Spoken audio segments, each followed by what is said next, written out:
नमस्कार। आइए आज आपको कंपनी बाग में विद्यमान नक्षत्र वाटिका का दर्शन कराते हैं। यह नक्षत्र वाटिका, इस वाटिका में बहुत सारे वृक्ष हैं जो नक्षत्रों से संबंध रखते हैं।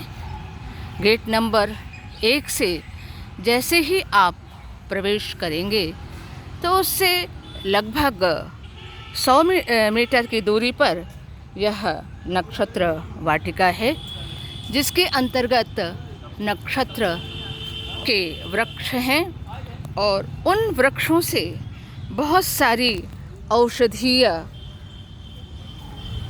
वस्तुएं तैयार की जाती हैं जो हमारे काम आती हैं और हमारे बहुत सारे रोग विकारों को दूर करती हैं। सबसे पहले देखिए, ये मनोरम वृक्षों के बीच से हम वाटिका की ओर चल रहे हैं और वाटिका के सामने एक पट्ट लगा हुआ है, जिस पट्ट पर आप देखेंगे कि बहुत सारे वृक्षों के नाम, उनकी पौराणिक नाम, उनका वैज्ञानिक नाम, सामान्य नाम, ये सारा कुछ इसमें उल्लिखित है।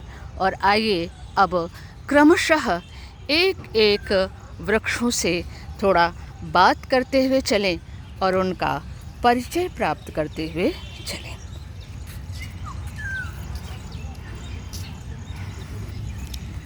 सबसे पहले ये देखिए, कटहल का वृक्ष है,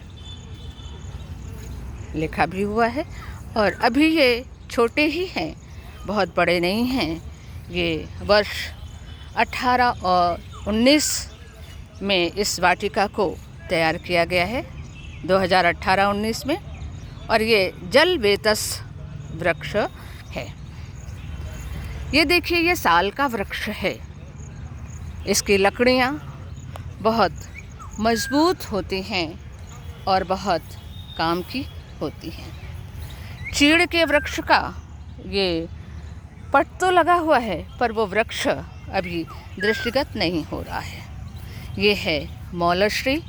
मौलश्री के जो पुष्प होते हैं बड़े खूबसूरत होते हैं और अभिज्ञान शाकुंतलम में शकुंतला ने उन पुष्पों को अपने कानों का आभूषण बनाया था। ये है कटाई का वृक्ष। देखें इसकी सुषमा कितनी निराली है।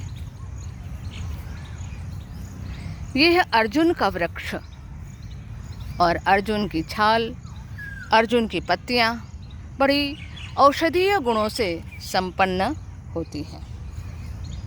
आइए, बेल का वृक्ष तो हमारे आसपास बहुत होता है और बेल का शरबत, बेल के को हम लोगों ने बड़े स्वाद से चखा और खाया है। ये देखिए, रीठे का वृक्ष है और ये रीठा किस तरीके से वस्त्रों को धोने इत्यादि के काम में आता है। ये है हमारा पाकड़ का वृक्ष। यह पाकड़ वृक्ष बहुत मनोहर दिखाई देता है।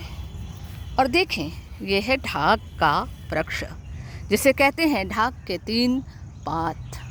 और ये ढाक वास्तव में बहुत उपयोगी है हमारे दैनिक जीवन में। और बरगद तो आप जानते हैं साक्षात देवताओं का वास माना जाता है और इसकी छाया बहुत महत्वपूर्ण होती है और हमें सुख देती है। ये है नागकेसर का वृक्ष। इस वृक्ष को भी देखिए। और ये है पीपल का वृक्ष। ये भी हमें आसपास दिख जाता है और 100% ऑक्सीजन से परिपूर्ण होता है। ये है बांस का वृक्ष और बांस के वृक्ष से भी हम परिचित हैं, फिर शहर में बहुत अधिक देखने को नहीं मिलता। ये देखिए, शीशम का वृक्ष है। शीशम की लकड़ियाँ सोना होती हैं, बहुत महत्वपूर्ण होती हैं और इसकी पत्तियों का अवलोकन करें कैसी छोटी छोटी सी इसकी पत्तियां हैं और ये वृक्ष बहुत महत्वपूर्ण माना जाता है। ये है खैर का वृक्ष और इसकी पत्तियां आप अवलोकित करें।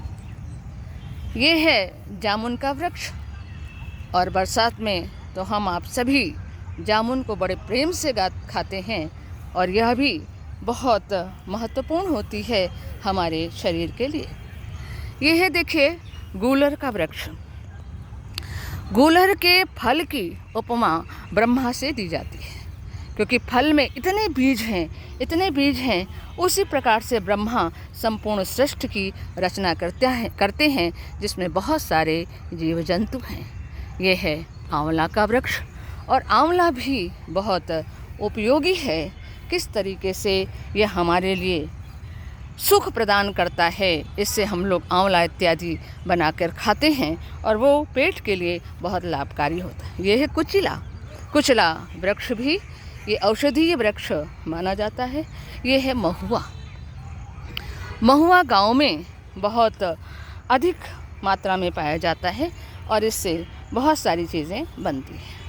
और नीम तो आप जानते ही हैं कि कितना उपयोगी है। इसका छाल, इसकी पत्तियां, इसकी फली सब कुछ हमें लाभ प्रदान करते हैं। ये है हमारा आम और आम जो है वो अमृत रस के समान माना गया है। ये है हमारा कदम्ब का वृक्ष। वृंदावन में, मथुरा में इन कदम्ब के वृक्षों के नीचे कैसे भगवान कृष्ण अपनी बांसुरी बजाते थे, इस सब से हम परिचित हैं।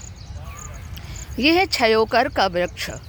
ये क्षयोकर भी बहुत बड़ा औषधीय गुण तत्व वाला माना जाता है।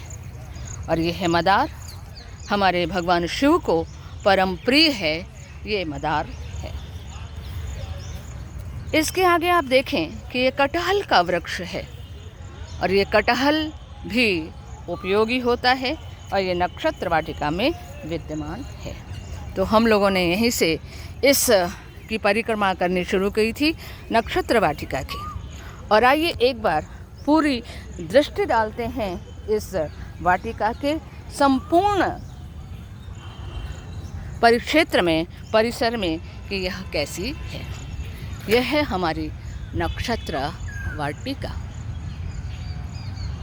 और इस नक्षत्र वाटिका में हम बहुत से वृक्षों से परिचित होते हैं।